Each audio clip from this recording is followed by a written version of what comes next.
They came in their numbers. Such numbers as had not been seen for many years.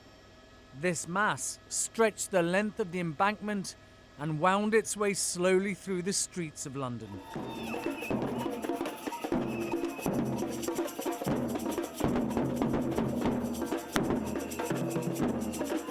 Young and old, black and white, they marched in solidarity with a common voice and a single message.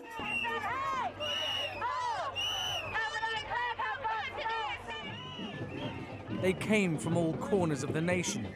Teachers, nurses, firefighters, students, pensioners. Unions of every description. They were all here, as were many others. All threatened with a loss of livelihood or service.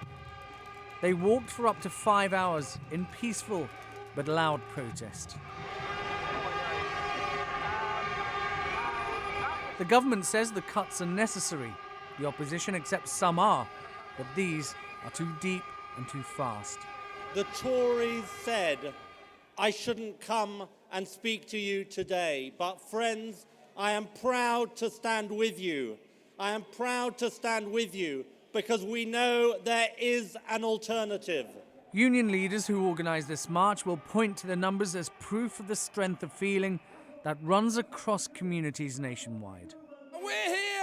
We're here to send a clear message to the government that we're strong and that we're united, that we'll fight their savage cuts, and that we will not let them destroy people's services, people's jobs, and people's lives.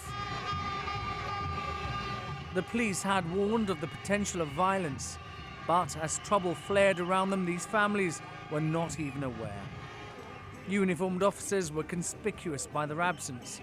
These men and women do want to and will fight, but not with their fists. If you cut the public sector, if you cut lecturers, etc., you hit everybody in the end.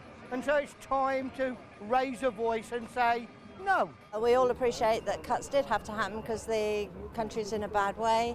However, I think my personal view is that it could have been done over a longer period of time, and it needn't have been so sharp so quickly. This is the first of many such demonstrations, and these numbers are likely to be repeated. There was always the danger that this demonstration, like the ones before it, would have been hijacked by more violent groups, but as far as the organisers are concerned, it simply didn't happen. This was the perfect peaceful protest. Hundreds of thousands of people marching through the capital with unity of purpose and a single voice, and to get their message heard by the government. Some say the demonstration as a form of protest is weak. But as witnessed by recent events around the world, people power can change the course of history. These men and women hope they can too.